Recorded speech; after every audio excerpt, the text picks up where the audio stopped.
Hi, my name is Mac, and I'm working on animation for the Detroit International Festival of Animation here at a program called Slam & Co, where a bunch of other creatives are working full-time on their passions to hopefully make them full-time. So if you guys didn't already know, the animation I'm working on is called Kenji, and it's about two molecat scavengers who get a tip from a bird, RWB, about some cool treasure that he's found in the dumpster as he was flying by. I've been working on the boards for it recently, and I'm just doing the boards basically all these next few weeks. Gotten to about 270 boards, and my goal was 200 boards this week, so I'm making pretty good progress. Next week, obviously the goal is 300 boards. I think I'll make that, but you know, trying to up the ante, trying to get this thing done. And the reason why there's so many more boards is that in the script, I didn't realize that I wasn't really filling in all the, I guess, empty spaces. For example, there was a montage scene that I wanted to implement. And in this montage scene, Kenji and Tunda are just like walking to the destination of where this treasure, this thing is. So they're walking, and like, I wanted to have 3 different scenes kind of showing like the progress of getting there, but also be able to show the character's personality somehow in that.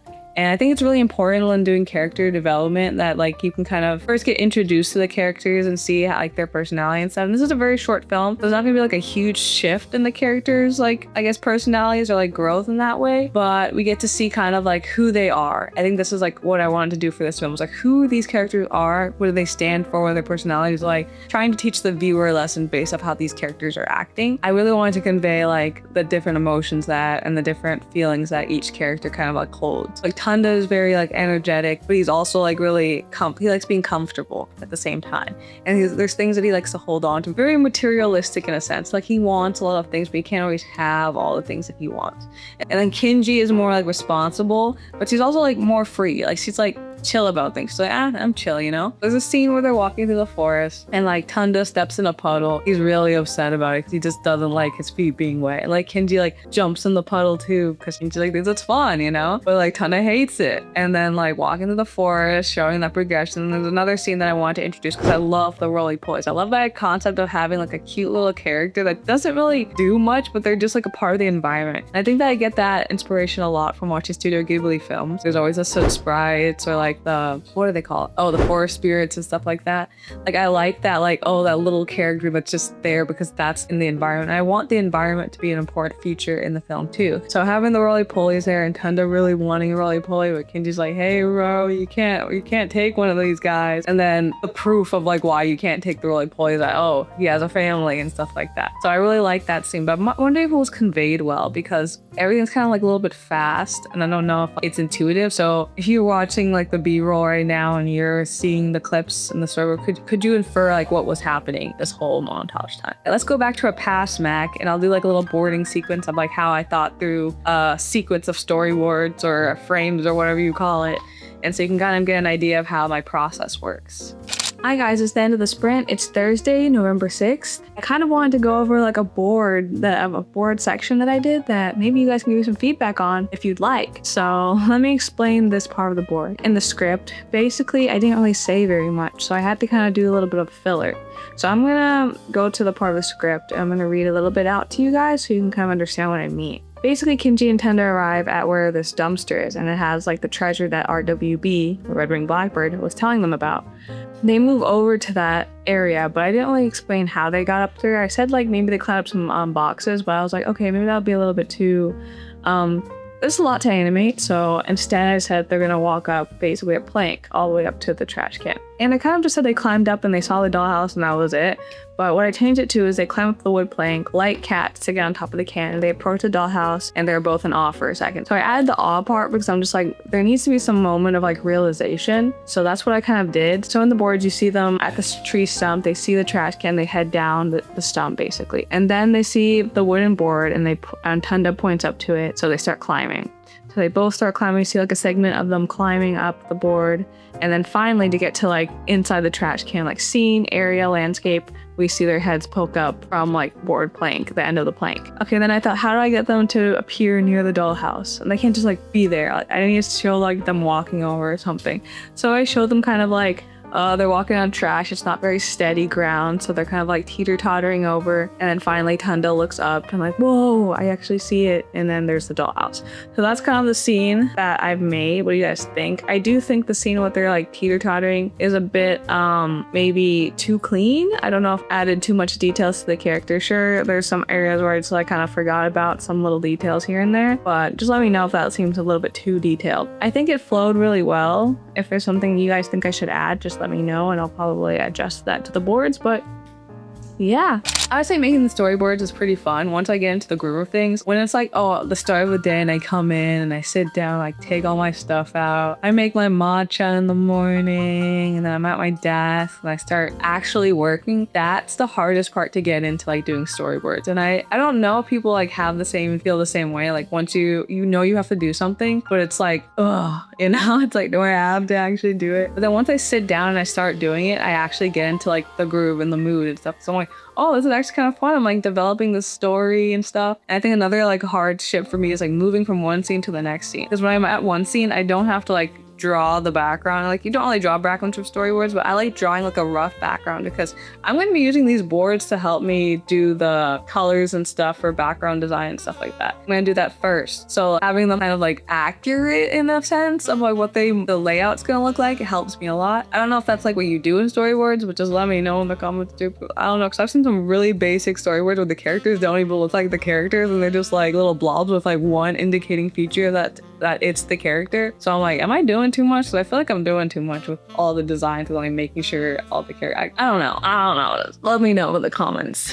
All right, so yeah, working on the storyboards of good progress. Anything else? The next thing I want to talk about is voice acting. I know I'm going to need voice actors actually sooner rather than later because I realized I for some reason thought that you figured out the voice actors matched their voice after the animation was done. And I think it was because I was watching a lot of anime, and anime it's already been made in Japanese, you know, like they already use Japanese audio, Japanese voice actors and stuff like that. And they use the English actors to dub over it. That's why dubs sometimes seems worse because the performances are slightly different. So I want the actors' performances because I do have dialogue in Kenji, and I've been adding the captions dialogue to the bottom of like each storyboard, and I've kind of been timing it out by saying each script line myself. But the problem is getting voice actors now is that like I'm still adjusting the script here and there. Like the montage scene was in the script, I had to add that. I know there wasn't any dialogue in there, but there are places where I'm like, oh, I should add some dialogue here because I feel like Tunda would say this, or I feel like Kenji would say this. So I'm adding lines here and there. So if I do get voice actors, you guys probably would have to wait a little bit because I'm just like still figuring it out, and it's probably not going to be done already till the end of the storyboards and the storyboards are complete. But the good thing is after the storyboards are complete, production's in place. So if I do get the voice actors after the storyboards are complete, while I'm waiting for the voice actors to complete their lines, I can work on the backgrounds and it wouldn't be an issue. So I wouldn't halt production or anything like that. So that might be coming soon. I am going to put friends and family first to get like the voice acting calls, just because I know a lot of my friends and my family really want to be voice actors. So they're going to go first. And if they don't fit the role, then I'll expand it for like everybody else and most people. So I'll let you guys know if that is a possibility for you guys. All right, other stuff, other things I've done. Posted 2 videos this week, not including my YouTube video last week. 2 videos were 2 shorts that I worked on. One of RWB. I think you guys really like when I talk about each of the characters. So if you guys want me to make a separate video of just talking about the different characters, their personalities, like a full-length YouTube video. As for the shorts, you guys really like those. And then another video I made is the mail club. Let's talk about the mail club. All right, so the mail club is something that I've been starting or thinking or ideating for the past week after getting the idea. And I really wanted to go over like the different questions that I went over with you guys that were really important for the mail club. I got about 17 responses, which is a lot more than I thought. I thought I was only gonna get like 10 max. I was actually hoping for 10. I didn't even know if I was gonna get 10. So 17 is pretty good. I'm gonna close it now. So like anyone else responds, I probably won't take it into consideration because now I'm like actually trying to make things for the mail club that I'm planning to hopefully come out in December. But there's a few questions things on the question list that were really important that I really wanted to get feedback on. So I wanted to get just general demographic information from you guys. Like, what's my audience like? A lot of you guys are on the younger side, but not a ton. Like younger, I mean like you guys aren't like in your late or mid 30s to older, you know, which I thought, oh, maybe that's a possibility. But Kenji is like a very kid-friendly story. I don't think it's going to be very harsh or anything. Like it's not going to be PG-13. I don't know. Y7, PG type vibes. Like I said, majority of you guys are the 25 to 34-year-old range. Like you guys are in your 20s most of the time. Like most of you guys are adults who answered this forum, and I think that's pretty cool that most people like around my age and stuff like that. And I think another important thing that I was also wondering is like, what resonates with you when I make these videos? And a lot of people just want to follow the animation process, which I thought was really cool. So I think those are like the two top things I was wondering more about with the YouTube channel. And you guys really like the idea of exploring the different stories, like little cozy stories of Kenji, Tunda, and the crew. In terms of Mail Club, people interested in the Mail Club, I got majority were interested in the Mail Club. One person really wasn't because it's like funds related and stuff like that. So people who can't afford it are willing to get the Mail Club, and this is what they want.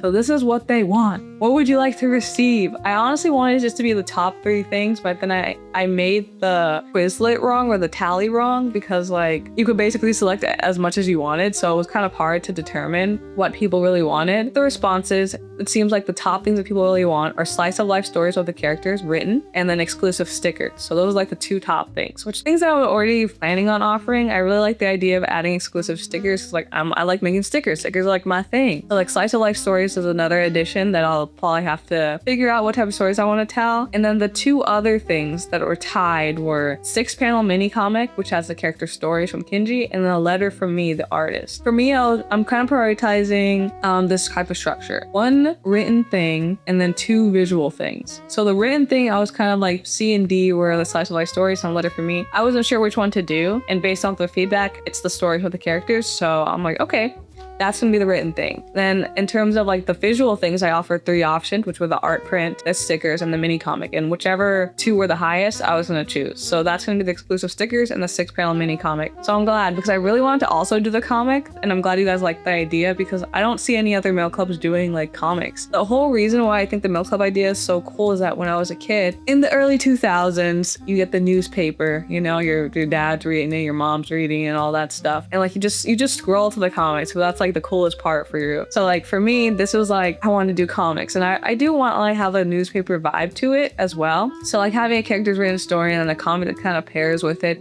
would be kind of cool, and then exclusive stickers that match the whole theme. But yeah, I think the mail club is ready, honestly. Like the ideas that I'm getting from you guys, oh, they're gonna come together, and we're gonna form the mail club in December. So the goal for the mail club is that maybe I'm gonna release it later this month. So maybe like the last week of this month, you can sign up for the mail club, and you'll have till December 5th to sign up, and then I'll send out the mail clubs on December 10th. Hopefully get there before Christmas. So that's the goal. So thank you guys for all your replies. I really appreciate it. And then in terms of the pricing on the mail club, we had a range of pricing. Some people said they were willing to pay like $11 to $15, which I was surprised, because I was unsure what people would really want. But the majority of responses said that they would do $8 to $10 range. I'm thinking of sticking with $10. I feel like $10 is a good amount, and it also allows me to be able to produce these things at an effective rate, and also like not be in the negatives. So it'll leave for $10. And thank you for all your comments. I read some of the comments that you guys said on the tally sheet too, and I really appreciate all the feedback. Another question I was wondering that I didn't really get to ask about the mail club was like,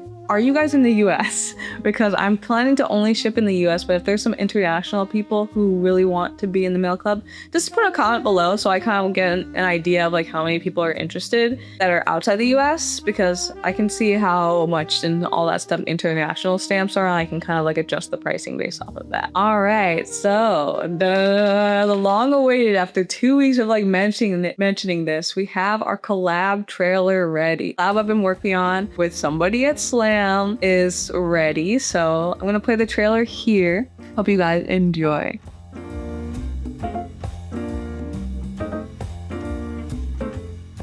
So early next week, you'll hear a lot more about it and like what the actual details of this are. I'm working with Megan, and it's gonna be pretty cool. You guys are gonna see it, but hang on for that. Early next week, it's gonna be a short, and I'll let you guys know. Maybe it'll be a video. Who knows? Other updates on Etsy. Got 2 orders on Etsy this week, which is pretty cool because I thought Etsy was kind of slowing down, but actually it's picking up a little bit this week. So thank you guys for those orders. If you guys didn't know though, magitexart.com is my website, and if you want a little bit better bang for your buck, because Etsy kind of has fees, go to magitexart.com. Things are a little bit cheaper over there, so if you really want to save some money, magitexart.com. There's also a lot of other options like stickers, sweaters, even some prints, and soon the mail club's going to be up there, so check out the website if you really want to save a little bit of money. The next thing I'm going to talk about now are slam things I've been doing as slam. All right, so checkpoint went really well. Checkpoint's basically like the end of the week. We talk about things that we did, what we could have done better, how to improve, and we kind of like all go in a circle and talk about things. And I think a big thing that I got out of checkpoint this week is wondering what to prioritize. I have a lot of things that I really want to do for Kenji and like my journey and stuff like that. You know, the mail club's coming up. We got the collab. We have the storyboards, voice actors. Like, I'm just wondering what to prioritize, what's important. I was told to ask you guys. So what do you guys think I should prioritize? I'm feeling like it should be the collab and the mail club because those are the new things, and storyboards they're gonna happen. Voice acting I'm kind of putting on the below because I just feel like there'll be time to get voice actors, but let me know what you guys are most interested in and what you guys think I should prioritize, because it might be helpful for me. All right, in terms of other things, Aurelian, my plant, doing really well. Of course, I watered him. He's actually thriving. He hasn't had any, like, I guess plant issues. I haven't seen him. Look at him right now. Oh my gosh, actually, yeah, he looks good. I don't see anything wrong with him. So he's thriving. Oh yeah, I went to an escape room at Slam. We all came up in a group. We went to like the escape room place. I got to ride in like this robo car. I don't know, that was pretty cool. I've never ridden in one. It was interesting. This is SF. SF is really techie, you know? But yeah, the escape room was fun. It was called The Heist. We went in there. There's a lot of puzzles. It was pretty cool. I just love like the interesting puzzles in escape rooms. But yeah, it was fun. Yeah, I think that's all the updates I have for this week.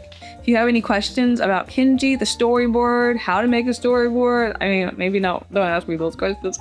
How I made the storyboard, if you want my opinion on how I make the storyboards, leave them below. If you have any suggestions on how I can do better, make better storyboards, make better videos, also leave that in the comments below. And if you want to support me, go to magitexart.com and you can buy a sweater, some stickers, whatever you want. And I'll see you guys around. I'll let you guys know when the mail club and stuff comes out and the collab very soon.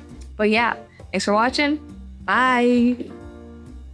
Right, then or left or something like this. Rocking now.